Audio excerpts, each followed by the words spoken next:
Buenas, gurizada! Sejam todos muito bem-vindos a mais um episódio do Agro 93 Podcast. Esse que é um programa extremamente prático, direto ao assunto, com muita informação relevante para o produtor e para quem é técnico também. Meu nome é Vini Lima, sou engenheiro agrônomo e host desse podcast. E hoje a gente vai estar falando sobre um assunto que eu particularmente gosto bastante. Já tive a honra de acompanhar por diversas vezes esse sistema de produção, que é relativamente diferente, mas bastante importante e interessante. A gente vai estar falando sobre produção de arroz em pivô, os desafios e as oportunidades. E para falar sobre isso, está aqui comigo um cara que sabe muito sobre isso, é uma pessoa que eu admiro muito, tenho muito respeito, tem muito conhecimento com relação a esse tema e vários outros. Para apresentar ele, então, ele é engenheiro agrônomo, formado em 1986. Ele tem pós-graduação em engenharia de irrigação, pós-graduação em produção de sementes de arroz irrigado, em qualidade total e agricultura empresarial e pós-graduação também em gestão ambiental, só que já são 4. Além disso, ele é consultor de empresas rurais no Brasil, Argentina e Uruguai. É administrador da Estância Três Figueiras, que é uma propriedade exemplo, padrão, é lindo lá. E é sócio da Vetagro Consultoria. É uma empresa que já tem 35 anos atuando em toda a metade sul do Rio Grande do Sul, dá para falar assim. Além disso, dentre várias honrarias e outras coisas que ele faz parte, eu trouxe uma que é pertinente ao assunto. Ele é membro da Comissão de Estudos e Fomento do Arroz em Pivô Central, do IRGA. Ele já trabalhou com arroz na Nigéria, no Sudão. É um currículo vasto. Acreditem ou não, eu tive que resumir o currículo dele, porque tem mais muita coisa. E é um prazer estar conversando contigo hoje, Ramiro Alvarez de Toledo. Seja bem-vindo. Muito obrigado por ter me chamado. Na verdade, o currículo é ligado ao meu tempo de vida agronômica, não é? Sempre a gente tem que estar estudando, sempre tem que estar trabalhando em cima de conhecimentos que a gente tem que adquirir. A gente não pode parar, né? Tá certo. E eu sempre digo, o que eu faço porque eu gosto. Isso eu transferi para meus filhos.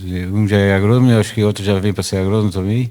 Então, na verdade, eu acordo de manhã cedo com vontade de sair para o campo e volto do campo de noite com vontade de continuar nessa luta sempre. Que coisa boa.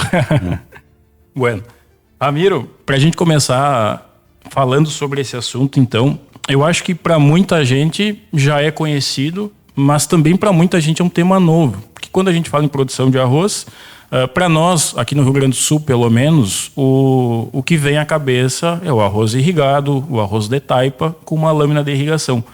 Mas a Vetagro já vem desenvolvendo e acompanhando em áreas há muitos anos a produção de arroz em pivô. Eu mesmo já acompanhei, junto contigo, na área da Três Figueiras, por exemplo, essa produção. E eu queria começar te perguntando, quais que são as principais diferenças de produção para o arroz de pivô em relação ao arroz de taipa, o arroz inundado? A planta é a mesma, mas o manejo é completamente diferente. Na verdade, a gente tem que abrir a cabeça um pouco em relação ao cultivo. É como se fosse um cultivo um cultivo de sequeiro, como se fosse uma soja, como se fosse um milho. Então a gente entende que a fertilidade muda também, as demandas de alguns nutrientes mudam.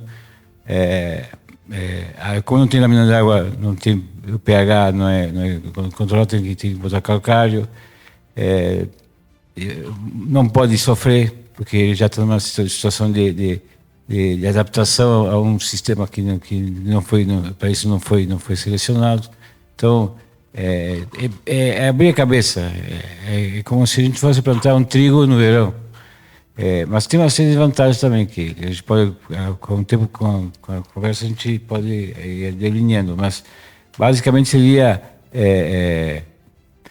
pensar que nós temos que pensar na variedade, no cultivar que a gente vai escolher, vai ter que pensar na adubação que vai ser feita, vai ter que pensar na rotação que veio de trás até aquele momento e a rotação que vem depois disso também.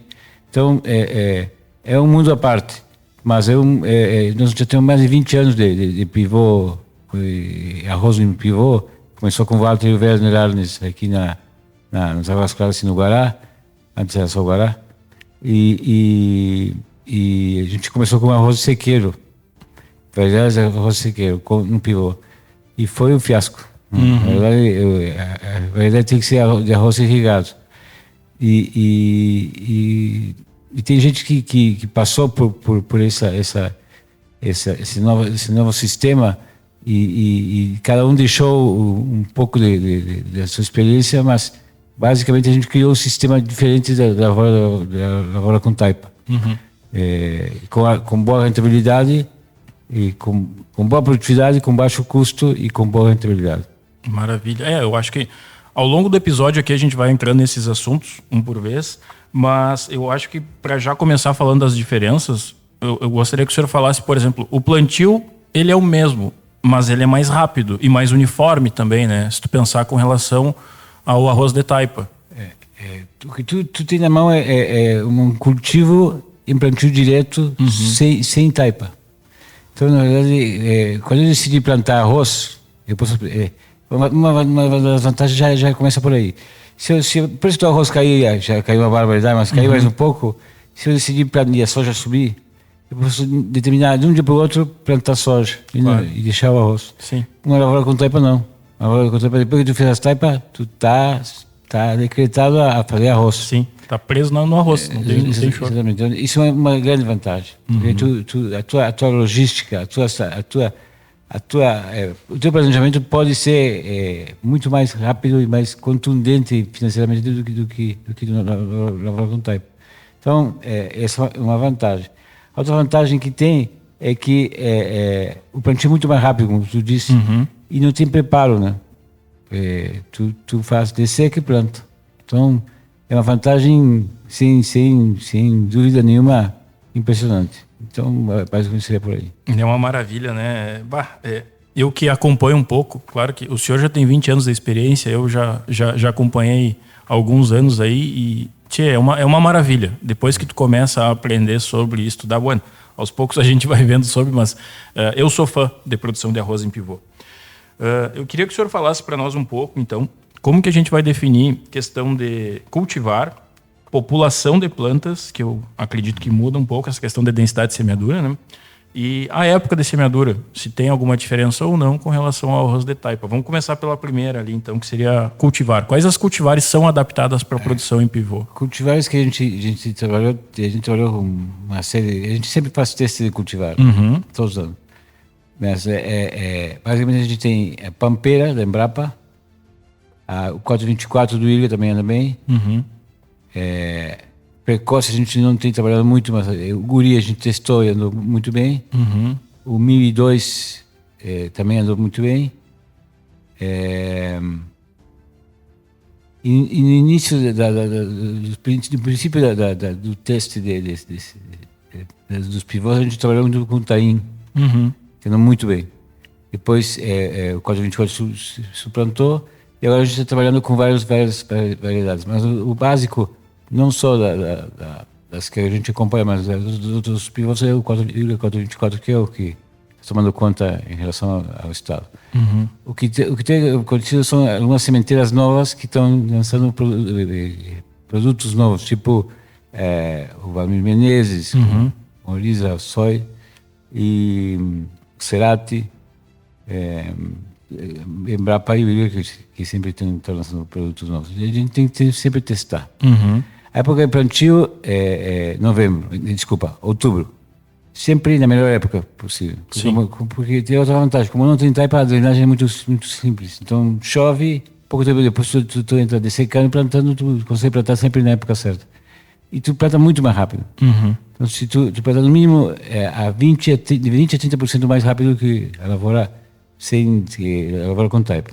Porque a taipa reduz a velocidade. Sim. Então, essa vantagem do arroz no pivô. E a outra pergunta que tu me fez? Com relação à densidade de semeadura. Tem que ser um pouco maior, porque ele perfilha um pouco menos. Então, se a gente trabalha com 80 quilos, a gente vai trabalhar com 110 quilos. 110. Se a gente trabalhar nessa área com 90 quilos, a gente tem que passar para 120. Mas, na rigor, a média seria entre 110 e 115 quilos por hectare de semente. De semente, né? Sim. Boa qualidade, com boa germinação. E aí fica bem mais tranquilo. Tu deixar para plantar a mesma quantidade que tu botar na taipa, que tu botar 60, 70, 80 quilos, até 90 quilos, tu fica muito limitado ao risco do clima. Se o clima não andar bem, ele vai preferir menos e tu vai sentir falta dele, algum cacho lá na frente. Então, na verdade, é melhor os 110 quilos que está garantido a questão da quantidade de cachos por metro quadrado que tu vai ter lá na frente. Não, perfeito. São ajustes que a experiência foi lhe dando, né, para saber no final como que tu vai conseguir tirar a melhor produtividade da área. Uma coisa que eu achei interessante, o senhor falou, com relação às cultivares, foi testado o guri. Foi feito algum protocolo diferenciado para o guri pela condição? Como a gente sabe que o guri ele é mais suscetível ao brusone que outras cultivares. E nessa condição de irrigação por aspersão, notou ele mais sensível ainda? Teve que fazer algo diferenciado? Porque, para você parecer, Vinícius, o guri no pivô, em áreas pequenas, sempre teste, a gente não aplica fungicida e não tem brusone. Bah. Mas a gente não vai arriscar tanto assim. Então, nos pivôs que tem guri, a gente aplica um preventivo para brusone e depois vai acompanhando. Mas o fato de tu irrigar por aspersão não quer dizer que aumente as doenças. Ao contrário, a gente não tem notado uma certa diminuição da quantidade de incidência, principalmente de brusone, que é o mais complicado. O que tem acontecido no pivô, que isso sim é um fato novo e que não é muito bom, é que tem aumentado, esse ano aumentou muito a barreira branca e o gesso na lavoura com taipa. E na lavoura no pivô aumentou um pouco mais. Sim. Então, um desconto maior. Eu imagino que, se a gente pensar esse ano, foi um ano que choveu menos, né? Então, como já choveu menos e tu não tem uma lâmina d'água, eu imagino que esse pode ser um dos motivos. E a temperatura é muito alta. Temperatura é muito alta. Também não tem a lâmina d'água ali para regular, né? Exatamente. A temperatura mais alta eu acho que complica um pouco. Mas fora isso, não vejo desvantagem nenhuma. É interessante essa informação que o senhor trouxe com relação ao guri, porque quando a gente é contraintuitivo, né? O normal é a gente pensar o contrário, mas se molha todos os dias tinha que dizer, mas a gente não, na prática a gente não tem chegado isso. Pelo contrário, a gente não tem aplicado fungicida no guri e não tem tido problema da brusone. A informação é dados de campo, né? O campo é o que nos diz a realidade, por isso que é bom ficar de olho nele. A natureza nos diz muita coisa, né? É ela que nos conta como que a gente tem que fazer. Com relação ao manejo de adubação, como é que é feito esse manejo de adubação no pivô? Vamos começar do começo. Com relação à adubação de base, é mais ou menos parecida com a do arroz? Não, a do arroz com taipa. Isso. A gente sempre foca na questão do calcário primeiro. A gente aplica calcário para o pH tem que ser em torno de 6.2 a 6.4, 6.5. Isso é importantíssimo, porque senão, se o pH for ácido, se a gente pegar uma área normal de Uruguaiana, fica entre 4.5 e 5.5, mais ou menos. Isso não serve para arroz, no pivô. Nenhum cultivo no pivô vai andar bem se tiver pH abaixo de 5. E se tiver alumínio, pior ainda. Então nós temos que ter como base fazer uma adubação pensando no cultivo de sequeiro. Porque a lavoura com taipa é favorecida pela lâmina d'água, né? Então ele deixa o solo com pH mais propício e disponibiliza fósforo principalmente. Então, como não vamos ter essa lâmina d'água, a gente tem que pensar em botar mais fósforo, botar calcário para o pH e cuidar o potássio, basicamente. Então, não é muito complicado, mas a gente tem que pensar na física do solo. Tu tem que ter uma boa rotação anterior. É impressionante quando tu faz soja e depois soja, trigo ou aveia e depois arroz. É muito superior a tu botar uma gramínea antes se eu fizer milho, aveia e arroz, eu vou produzir menos do que se eu botasse soja no meio. Claro. Porque soja favorece muito, não tem uma palha muito abundante, mas a parte física do solo e a parte biológica melhora grande. Outra coisa positiva é que a aplicação de fosfatos naturais e de potássios naturais no pivô funciona muito bem, porque como não tem taipa, tu consegue botar um volume maior, uma velocidade muito maior, e com bons resultados. A gente tem aplicado fosfato natural em pó e potássio que vem de Minas Gerais com bons resultados. Então dá para dizer que é mais fácil atingir um arroz orgânico com pivô do que com as taipas. Entendi. Mas daí o senhor já está pensando numa adubação mais de sistema. Por exemplo, tu já está trabalhando há vários anos nesse sistema, já vem melhorando a condição do solo ao longo dos anos, tu já tem uma condição boa. E aí tu vem trabalhando com esses adubos naturais basicamente para manter, pensando numa adubação de sistema. É mais ou menos isso? É isso. Na verdade, no futuro, a gente já tem bastante tempo, mas no futuro seria pensar na adubação do sistema e algum plus que a gente tem que dar para botar junto na linha para ele ter um arranque. Mas fora isso, nós vamos facilmente, em muito pouco tempo, só botar 40, 50 quilos de adubo para dar o arranque e deu. Que maravilha, hein? Que maravilha. Pensando numa situação como está hoje, toda essa questão da guerra, a suba do preço do adubo como um todo, principalmente os nitrogenados, mas do adubo como um todo, tu conseguir trabalhar com os adubos naturais que a gente tem disponibilidade no Brasil, então tem uma menor influência do dólar aí, é mais fácil a questão logística e, bueno, eu vejo como muitas vantagens aí para te trabalhar a longo prazo nesse modelo, né? E sempre tem que pensar na adubação prévia ao arroz e pós-arroz, pensar em que cultivo vai vir depois, né? Então, porque aí a gente faz o sistema, pensando no sistema, mas pensando também no cultivo que vem posterior ao arroz.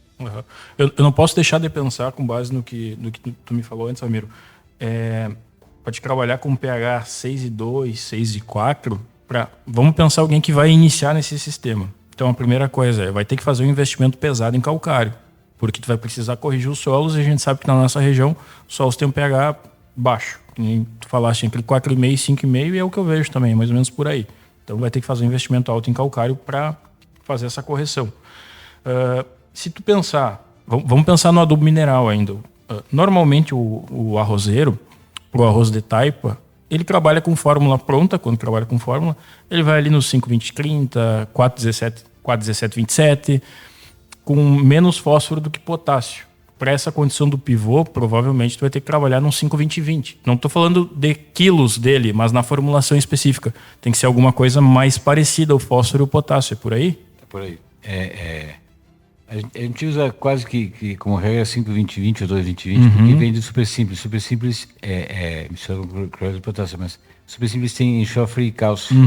Isso favorece muito no pivô. Então a gente usa de 200 a 300 quilos de adubo 2,20,20, quando não vem de um sistema já com fósforo natural e potássio, e com bons resultados. Na verdade, tudo faz parte de um todo. Na verdade, a gente tem que pensar de forma mais abrangente. Então, não só olhar a parte química, senão tem que olhar a parte física e biológica. Então, a gente tiver que passar um subsolador ou um escarificador, a gente passa, porque ele não pode virar o solo. Então, isso é básico. Outra coisa interessante é que no cultivo de inverno é muito importante pensar que nós vamos plantar, porque pode virar inso. Então, as aveia a gente não evita de plantar no pivô, a gente faz aveia, porque a aveia a semente da aveia não nasce. Só se tu tapar. Sim. Mas se tu não tapar, o solo termina com ele. As aveias tu deixa de um ano para o outro e vai nascer, e se tu plantar trigo, as aveias vai ser um problema grave. Basicamente seria isso. Então não está entrando as aveias nos pivôs. Pivôs, eu não recomendo só aveia. Aveia, trigo, outro. Mas tu tem que pensar sempre no que pode acontecer depois. Pela experiência que a gente tem, já alguma mancada já fizeram um papel. Claro. Repetir não dá para.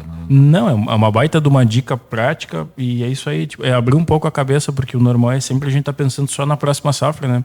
O produtor, via de regra, normalmente está pensando na próxima safra, mas para te trabalhar em pivô e ter bons resultados, tem que pensar no sistema como um todo. Então tem que ter a cabeça um pouco mais aberta. Até a questão do pivô é importante entender que como é um cultivo como faz parte de uma rotação de culturas, tu não tem como ponto principal o arroz. Uhum.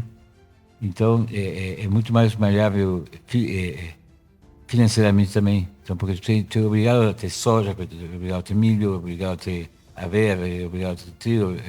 Aí tu começa a entender que tu tem que ter uma cesta de produtos para vender no mercado de forma diferenciada, que tu consegue, mesmo em crises, tu consegue atingir bons resultados rentáveis. Claro. Tu te dá conta que hoje o arroz tá ruim.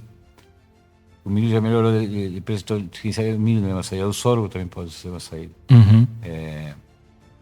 Apesar que o milho está muito caro, mas existem cultivos que podem entrar na rotação do pivô que solucionam o teu problema financeiro e econômico da empresa rural.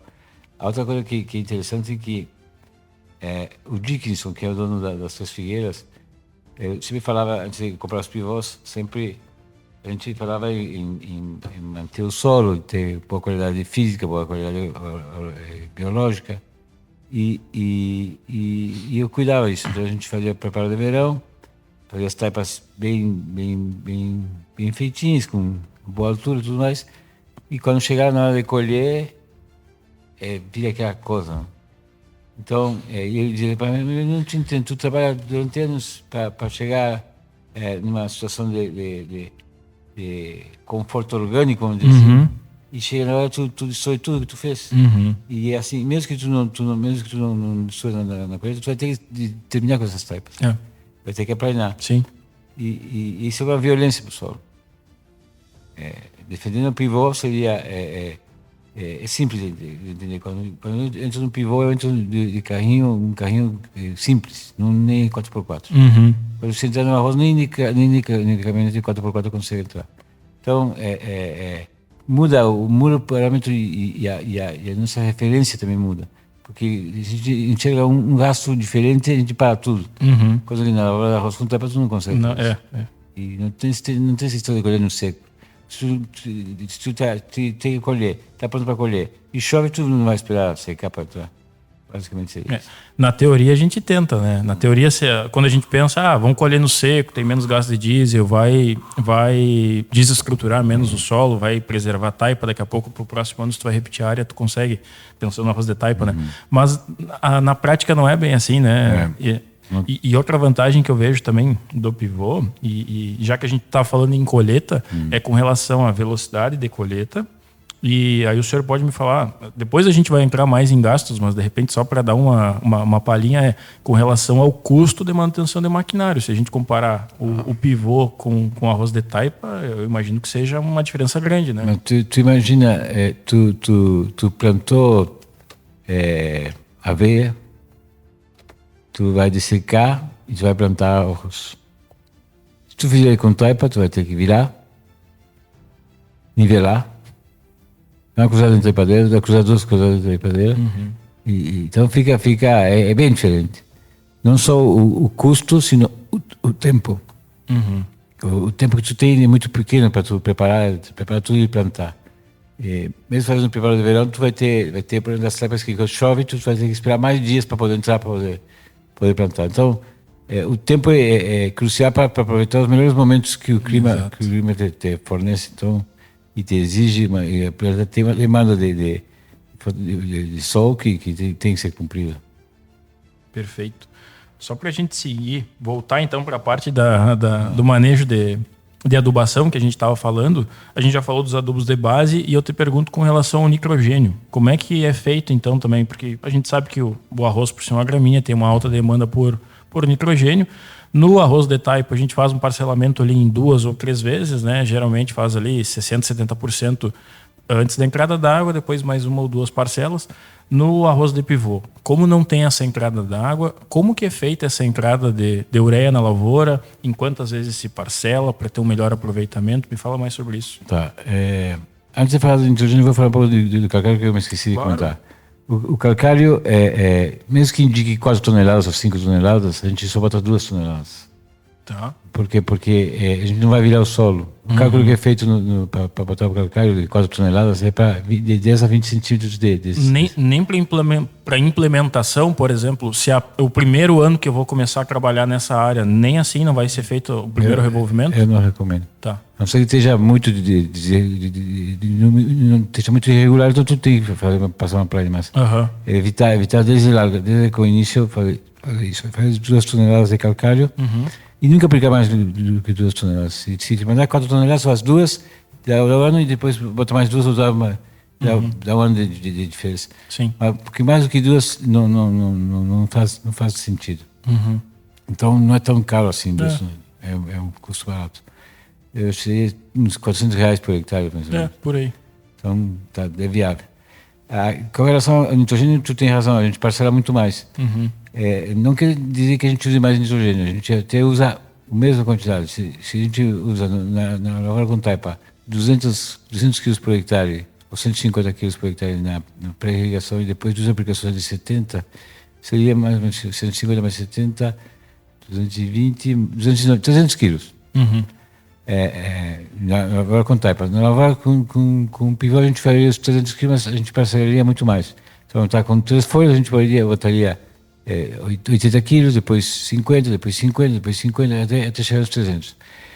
Eu sempre como um pouco de ureia para mais, porque tem momentos em que o que tu planeja é uma coisa e o que a natureza te está pedindo é outra. Então tu tá com o pivô, ele amarelou, sem motivo nenhum, sem motivo claro climático, então tu tem que usar a ferramenta que é a ureia. Então, às vezes, mesmo que tu tenha planejado, mas se a roça está pedindo nitrogênio, tu tem que botar. Tem que dar. O pivô, a qualquer momento, tu pode fazer ureia, então tá garantido. Essa é a facilidade. Normalmente, esse parcelamento é a cada quantos dias? Claro que depende, mas mais ou menos assim. Na pré-irrigação, na 3 a 4 folhas e depois a cada 20 e poucos dias. Tá. Mais ou menos é isso aí. Não, perfeito. Com relação... aqui, ó. Eu tinha uma anotação que não estava na minha anotação inicial, e aí mais cedo, quando eu estava revendo os tópicos, me veio isso na cabeça.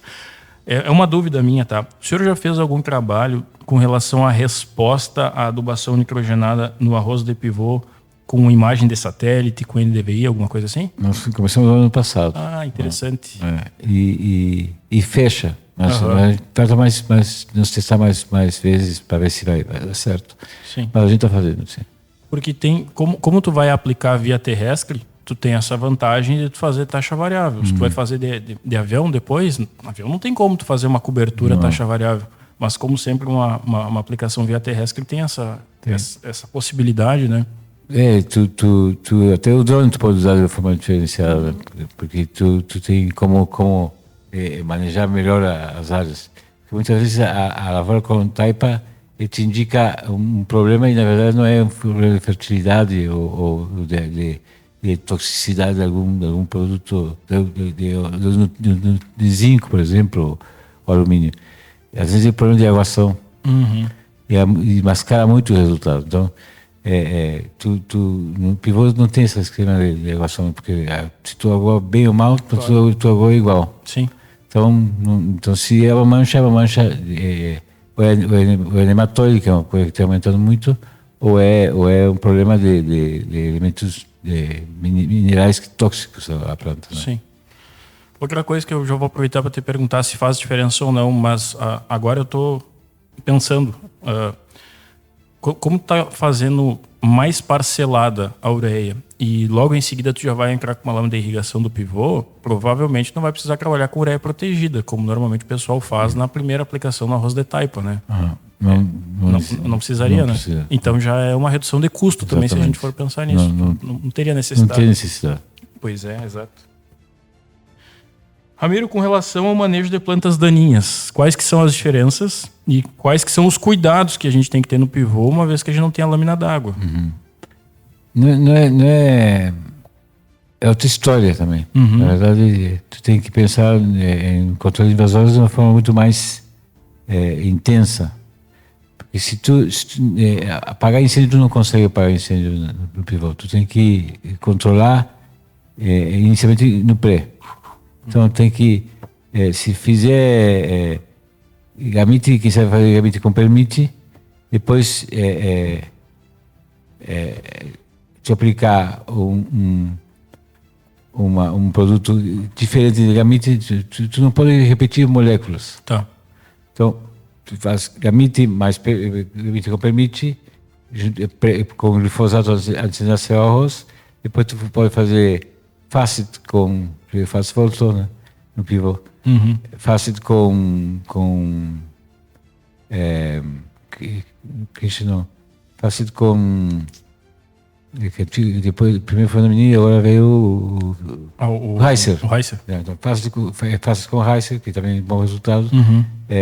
O Giant novo. Sim. E se ele sobrar, tu tem que aplicar Vasagram, se for o caso. Sim. Ou Clincher, que seria mais caro. Então, eu vou dizer assim, tu chegou a ver os pivôs das tuas figueiras, né? Sim. E estavam limpos, né? Sim. Então, sim. Por isso que eu te faço essa pergunta, porque o pessoal normalmente pensa que por não ter lâmina d'água, aquele vem de novo. O pensamento intuitivo como não tem lâmina d'água, provavelmente vai ser uma lavoura mais suja ou o custo para manter ela limpa é muito alta. Mas eu acompanhei por anos os pivôs das Três Figueiras e eram lavouras limpas, tanto quanto, ou se não até mais do que muita lavoura de taipa. Por isso que é interessante a gente falar. Eu vou falar o que eu imagino. Como tu está trabalhando sempre com outras culturas, isso também facilita, porque tu está trabalhando com diferentes moléculas, provavelmente tu vai ter menos plantas daninhas resistentes na tua área, porque tu vai estar rotando com soja, rotando com milho, trabalhando com culturas do inverno. Isso facilita muito. Mas pelo que tu está nos trazendo, basicamente o principal é tu trabalhar preventivo. Fazer um pré bem feito. Exatamente. Porque depois tu não vai conseguir apagar incêndio. Deixa eu te perguntar com relação ao clincher, porque o clincher ele precisa de bastante umidade para agir. Ele age melhor na umidade. No pivô ele te entrega um bom resultado assim? Eu entendo, mas esse aí é o nosso último tiro, né? A gente usa clincher porque ele não é bem seletivo em relação ao arroz e seria o último tipo que não dá para repetir. Se tu repetir moléculas, tu vai ter problema. Resistência e tudo mais. Então, nem que fixe a gente repete. Usa a dosagem normal, 160, 170 e só uma vez. Para não ter problema de resistência. Mas uma coisa que tu falou que é certo. Se tu faz rotação de culturas, tu vai ter menos banco de sementes de porque tu vai estar controlando sempre. Né? Tu perde por um lado, por não ter a lâmina d'água, mas tu ganha por outro, né? Como tu vai trabalhando com essa rotação aí, tu tem esse ganho. Com relação à irrigação do pivô, como é que tu monta um projeto? Claro, vamos aproveitar para fazer o merchan. O ideal é tu chamar uma consultoria que vai montar todo o projeto para ti e definir lâmina de irrigação, vai fazer todo o projeto certinho, a Vetagro tá aí para isso. Mas assim, via de regra, só para nós ter uma ideia, como é que tu dimensiona o pivô? Como é que tu define a lâmina de irrigação e o turno de irrigação? Só para o pessoal ter uma ideia de como fazer. É um relógio de ponteiro, não para nunca. Então só para quando chove e depois da chuva, se chover um pouco, já tem que começar a botar água. Isso é importante saber, porque ele traz um obstáculo importante na hora de pivô, que tu tem que empedrar o rastro. Sim. Quando tu planta arroz, tu tá irrigando todos os dias. A necessidade de água, a demanda de água que o pivô te oferece é metade da demanda de água que o arroz com taipa te oferece também. Então tu ocupa metade da água. Isso é um dado extremamente importante porque é um dado econômico. E vai entrar também na planilha de custos. Então, tu usa menos água de 50% a 60% da necessidade que o arroz com taipa teria. Então, isso já é extremamente importante. E outra questão importante que eu ia falar é a questão da quantidade de água. É que a gente trabalha de 7 a 9 milímetros. Tá. Sem parar. Todos os dias. 21 horas por dia. Porque tem as 3 horas que a gente para, como todo levante, mas de 7 a 9 milímetros. Eu já usei 6 milímetros, dependendo se depois de uma chuva, porque tu não pode perder a liga, né? A umidade. Exatamente. Se tu perder a umidade, custa muito para tu recuperar. Sim. Mas vamos fazer um exercício. Se tu pegar um ano mais seco, onde chove menos, esses 7 a 9 milímetros, o arroz, quando ele estiver naquela fase reprodutiva, a evapotranspiração da cultura provavelmente é maior que isso, né? Eu recomendo o seguinte, se tiver marcando laninha, planta nos pivôs que tem boa retenção de água. Tá.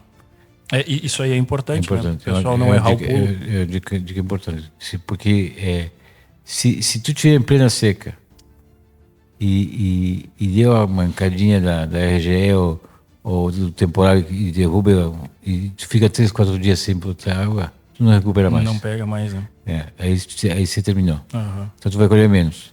Então o que a gente defende é que se está marcando laninha forte, como aconteceu há 2 anos atrás, então tu tem que evitar de plantar arroz em lugares que sejam de fácil drenagem.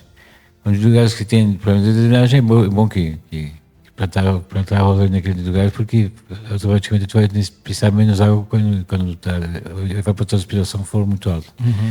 Isso é um fato importante. Por isso que tem que ser muito bem avaliado. O Uruguaiana colhe bem arroz, mais do que muito município por aí, porque tem uma evapotranspiração muito alta em plena safra. Chega a 13 milímetros. Então, cada dia que passa são 13 minutos que se vão. Então, em 10 dias precisa chover 130. Um pivô, se tu botar 10 milímetros, que é bastante, tu tem um déficit de 3 milímetros por dia. Então, em 10 dias tu vai ter 30 milímetros. Então, vai te fazer falta. Sim. Então, o que a gente defende é botar a cabeça para funcionar. Claro. Se tem a barragem cheia no início e não marcar a linha, então vai tranquilo. Se tem linha, então é brincadeira. Pivô tu usa muito pouco. Pois é. E é uma segurança daí, né? Tu fica tranquilo. Quanto menos tu usar, quanto menos tu precisar usar, na verdade, melhor. Né? Porque o pivô, de certa forma, ele também é uma segurança. Se tu não precisar usar, melhor. Mas quando precisa, ele está ali para isso. É uma garantia, né? Exato. Quando precisa, ele está ali para isso. Eu achei interessante esse dado com relação ao uso da água. Eu até anotei isso aqui para a gente falar sobre a eficiência do uso da água. Ele usa de 50% a 60% a menos do que... 50% a 60% do que... do total. Do total que tu precisaria se a gente usa 12 mil metros cúbicos de água por hectare, nós vamos precisar de 6.000 a 6.500 metros cúbicos de água por hectare. Essa informação ela é muito importante, pensando principalmente na nossa metade sul, na fronteira mesmo, onde a gente está, onde tu tem mais disponibilidade de terra do que de água. A água é um bem que nos faz bastante falta, por isso que a gente tem tanto corte. Mas pensando do ponto de vista econômico, porque se tu está usando menos água, tu está gastando menos energia elétrica. Pensando do ponto de vista ambiental, que tu tá usando menos água, tu tá tendo maior eficiência do uso da água. Então, ambientalmente, tu tá sendo correto. Sim. E tem outro ponto também com relação ao arroz em pivô, que é com relação à produção de metano, né? Como tu não tem lâmina d'água... Não tem metano. Pois é. Então, eu não sei se... Agora eu te pergunto mesmo, do ponto de vista ambiental, tem mais algum benefício que levem à mente, assim, da gente estar trabalhando com arroz em pivô? Basicamente, a diminuição do uso de equipamentos de tratores, tu não tem preparo, isso muda radicalmente a questão de carbono e de consumo de diesel. E isso porque tu praticamente anula o preparo. E para tu ter ideia, Três Figueiras é notoriamente uma propriedade que tem cuidados ambientais. E é a única empresa no estado que ganhou todos os selos ambientais desde que surgiram. Que legal. E agora esse ano teve selo ambiental ouro, que seria o top do top. E nós somos o único da região que eu não sei se aqui não tem alguém, mas Sambará, Itaqui, São Borja fomos os únicos que legal, parabéns. Pois é. Pá, isso aí dá para mostrar o que a gente fala, né? Sempre que possível. Porque Eu vou repetir isso que eu já falei. Tem uma pressão muito grande em cima do agro, tem muita desinformação em cima do agro, tem muita coisa que é propagada de forma errada e intencional para prejudicar o agro, só que a gente vê uma empresa como a Três Figueiras que consegue produzir altas produtividades numa área grande, porque não é uma lavoura pequena, é uma área grande, é uma área altamente produtiva e mesmo assim atendendo todos os requisitos ambientais, sendo uma empresa amiga do meio ambiente, pensando numa produção consciente e sustentável, né? E eu acredito que outras empresas também, a maioria parte para esse caminho, a maioria do produtor quer preservar, quer fazer a coisa bem feita, né Ramiro? Tenho certeza disso. Bueno, para a gente falar um pouco de números agora, que também eu sei que é uma coisa que tu é especialista e sempre é importante a gente falar de número, porque para definir alguma coisa sem olhar número não tem como. E aqui dá para a gente ser bem minucioso, viu? Nós temos bastante tempo para discutir essa parte de número. Qual que é a diferença, a gente pensando o custo de produção, arroz em pivô e o arroz de taipa? Vamos por partes. Sem falar de depreciação, porque aí, se a gente falar de depreciação, o pivô dá de relho no convencional, porque não se usa quase nenhum equipamento, só o equipamento do pivô, que de irrigação que tem o valor alto. Sim. Nós temos um custo mais ou menos entre 10 e 11 mil reais por hectare no pivô. Tá. Enquanto que no arroz com taipa nós estamos entre 13.800 e 15 mil reais por hectare. Só aí já é uma diferença grande. Dependendo da produtividade, tu vai ter o custo do saco produzido. Então, nas Três Figueiras, o custo do saco produzido no pivô deu R$55. Altamente eficiente. E fora do pivô, no convencional, deu R$63. Então, mesmo, porque a produtividade é um pouco menor nos pivôs. Sim. Mas a gente já tinha, quando o ano vai muito bem, a maior produtividade do Guará foi no pivô. De 14.400 quilos. 14.400 quilos, acho que dá quase 500 por quadra. Não fiz a conta, mas é por aí.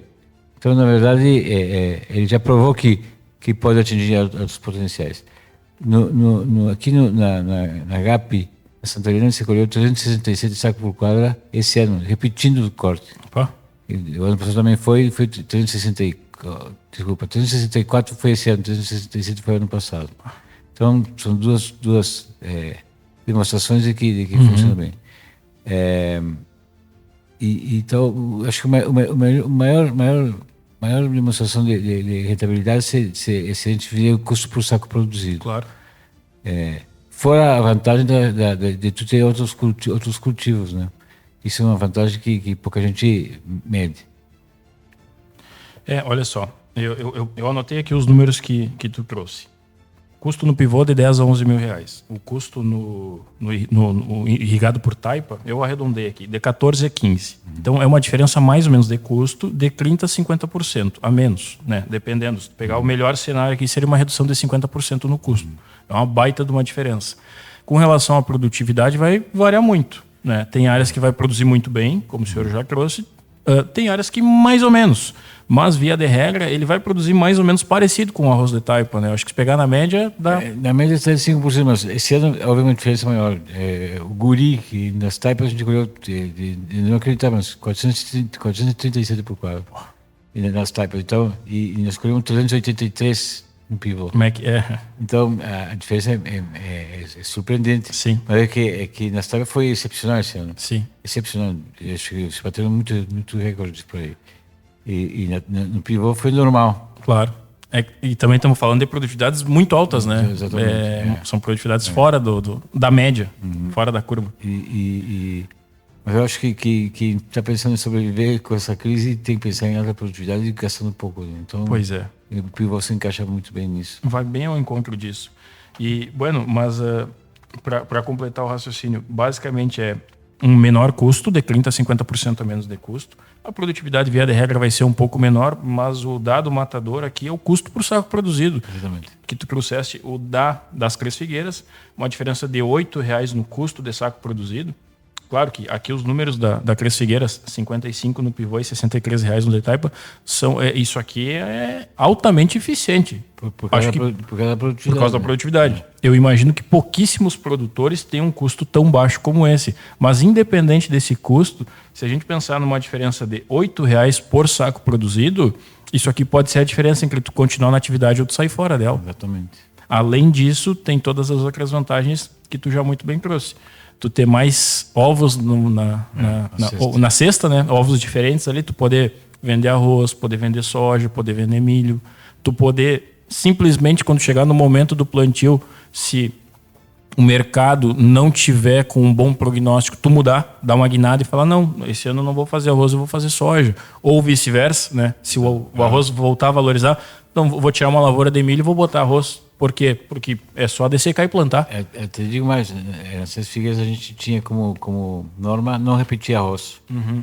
No ano passado a gente, porque o arroz estava um bom preço e a soja estava baixo preço, baixando até, a gente optou por plantar 5 pivôs, os 9 pivôs que a gente tinha com arroz. A gente acertou, porque a soja não ia colher bem. Então, e arroz a gente colheu bem. Sim. Então, compensou essa. E a gente usou aquilo que te digo, a flexibilidade. Uhum. Esse ano nós vamos repetir lá 2 pivôs com arroz. E a gente fez um manejo diferente. A gente botou, depois de plantar, de colher o arroz no pivô, a gente fez de drone, fez uma aplicação de 4 quilos de trevo persa. Está muito bom. Uhum. Então, para compensar essa repetição de corte no pivô, a gente deu para o solo uma leguminosa claro. de alto potencial. E acho que tem que se pensar desse jeito. O pivô tem essa desvantagem, vamos dizer assim, que tem que pensar o todo. Uhum. Não pode pensar exclusivamente no arroz. Tem que pensar o que vai acontecer depois, o que vai vir, que pode... e tem que evitar a repetição, mas se evitar a repetição tem que dar alguma coisa para o solo se recuperar mais facilmente. Pensar uma estratégia para compensar, né? Deixa eu aproveitar para... Como a gente estava falando de eficiência, tu tem noção da diferença, por exemplo, da necessidade de mão de obra quando tu compara uma mesma área? Vamos pensar 500 hectares de arroz produzido em pivô e 500 hectares de arroz em taipa. Quantas pessoas a menos eu precisaria, ou quanto de maquinário a menos eu precisaria no pivô em relação à taipa? Porque isso aí, se pensar, por que eu trago essa provocação? Hoje em dia, tem uma queixa muito grande que é com relação à mão de obra qualificada. Mão de obra já está difícil, mão de obra qualificada mais ainda. Se aguador ou é careca ou tem cabelo branco, né? Não, porque jovem é difícil tu conseguir um jovem aguador. E aí, nesse cenário...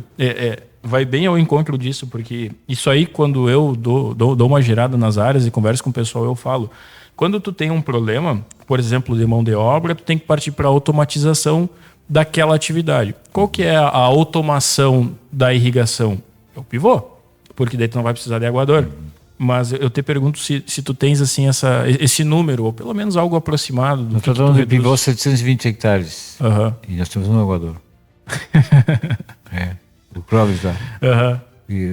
Eu, Clóvis, se nós temos que preparar outro, porque senão ele adoece e nós estamos ralados. Mas 720 hectares com um aguador só. E o resto é... O pessoal tem que estar... Nós temos seis funcionários para plantar 720 hectares de pivô, soja, milho, arroz. E nós temos mais a área fora do pivô, que a gente só cultiva lá o que pode irrigar. Então, se não é no pivô, é nas taipas, a ser irrigado. Nós temos 370 hectares de arroz com taipa. Sim. Então, aí nós temos, em 370 hectares, temos 4 funcionários e no resto, nos pivôs, nós temos um funcionário só. Imagina. Mas logicamente, todos têm que ajudar a plantar. Sim. Então, é muito menos gente. Claro, isso mostra a eficiência do sistema quando tu trabalha dentro do pivô. E ao mesmo tempo vai ser menos maquinário, menor necessidade. Não é só uma economia de diesel, porque essa também existe. Como tu tem menos operações, tu tem uma economia muito grande em diesel. Tu vai ter uma economia em mão de obra, em horas trabalhadas do teu pessoal. Tu vai ter uma economia, eu imagino, e aí tu me corrija se eu estiver errado, mas até em número de tratores, porque tu tem menos atividades, tu não vai precisar ter tanto trator. Não tenho dúvida. É uma série de vantagens que eu vejo quando tu pensa em trabalhar com pivô. Claro que, de novo, não é do dia para a noite, né? Que tu vai conseguir implementar esse sistema. O custo não é muito barato inicialmente. Exato. O equipamento não é barato e o juro atual do que o governo nos deixou, que o Selic é quase 16% ao ano, é para arrebentar qualquer um, né? Sim. Porque não existe no mundo inteiro um juro tão alto para tirar financiamento de custeio. E acho que nesse sentido estamos muito mal. Porque para financiar 16% de juro é quase que te comer todo o lucro que tu pode ter. Exato. Tu vai trabalhar para o banco hoje. O lucro, basicamente, é isso aí, né? Se tu for parar para pensar, o que a lavoura te deixa por aí, 15%, 16%, tu paga de juros. Pois é. Aí tu pagar por uma coisa que não vai gerar nada, é uma coisa que tu pagar mais, tu pagou mais fertilizante, tu está ajudando a empresa de fertilizante, ajudando os empregados da empresa de fertilizante, gera mais riqueza, mas juro não gera só para o banco. Exato. E para o governo. Então, na verdade, isso tem que ser repensável, senão nós vamos automaticamente pro É verdade. E a gente é favorável à securitização, mas a gente não pode fechar os olhos, porque não é isso que vai resolver. Resolver é nós ter um juro menor no banco e um mercado um pouco mais estável. Né? Sim. Porque, na verdade, mercado é mercado. Eu sempre digo, ninguém pode se queixar que o arroz está 62, 65, 64, porque posso ajudar a choramingar, mas a gente tem que entender que mercado é mercado. Se esse arroz está esse preço, é porque tem muito arroz. Exato. E isso não pode ser negado. Ramiro, aproveitando que a gente está falando essa parte de custos, não sei se tu tens essa informação, tu pode compartilhar conosco, mas em mais ou menos quanto tempo um pivô ele consegue se pagar? Vamos falar que eu estou querendo implementar um pivô na minha área. Claro que é complicada essa pergunta, porque são várias as variáveis, o próprio juro, como a gente estava falando, e eu tenho que pensar em várias culturas, não dá para pensar em uma cultura só pagar a conta. Mas eu trabalhando direitinho dentro de um sistema com 2 safras por ano ou com uma pastagem bem trabalhada na área, mais uma safra de verão, em quanto tempo um pivô se paga para a gente avaliar se é rentável trabalhar com ele ou implementar ele numa área? Radicalizando, você paga no ano. Então, na verdade, se tu tem tu planta 300 hectares de soja e vem uma seca e tu não colhe nada, e tu com o pivô tu colhe 60 sacos, 50 sacos, você pagou. Tá pago. Tá pago. Mas não é assim, né? Então, na verdade, é de 3 a 5 anos, é normal. Mas é um número muito bom, né? Muito bom. É um número muito bom. Tu pensar em fazer um investimento desse tamanho com payback aí de 3 a 5 anos. Eu vou dizer assim, ó, tu vê claramente que quem compra um pivô e trabalha bem, compra 2 pivôs. Compra 2 pivôs, compra 4, e assim vai indo. Então, assim a gente faz. São 16 pivôs no total o projeto. Faltam 7 pivôs. Sim. A gente mentalizou e colocou como planejamento que o pivô tem que pagar o outro pivô. Então, o lucro dos pivôs, dos 9 pivôs, vão para uma conta que vai depois pagar um pivô à vista. Esse é o jogo. Claro. Então, todo pivô, o primeiro pivô foi pago com financiamento, o segundo pivô já foi pago com o próprio pivô e assim por diante. Sim. Essa é a ideia. Então, é exponencial, né? O primeiro é financiamento, o segundo demorou um pouco mais, porque foi aquele primeiro trabalhando, mas depois tu tem 2 para pagar o terceiro, 3 para pagar o quarto. Isso. E aí é rápido, tu consegue ampliar, né? Esse projeto. Interessante. Um número que, olha, me surpreende esse número e até eu acho que anima muito produtor aí, que daqui a pouco tá pensando que tem uma área lá propícia, daqui a pouco é interessante chamar a Vetagro, fazer um estudo, porque pode ser que consegue melhorar a rentabilidade da sua área com um pivô. E depois tem a questão da pecuária, né? Pivô para pecuária também é muito, muito saudável para o sistema, porque tu pode botar uma braquiária hoje em dia, que a braquiária mudou radicalmente, tu vê que todo esse frio de braquiária está verde ainda. Isso é um sinal de que os híbridos de braquiária já melhoraram muito.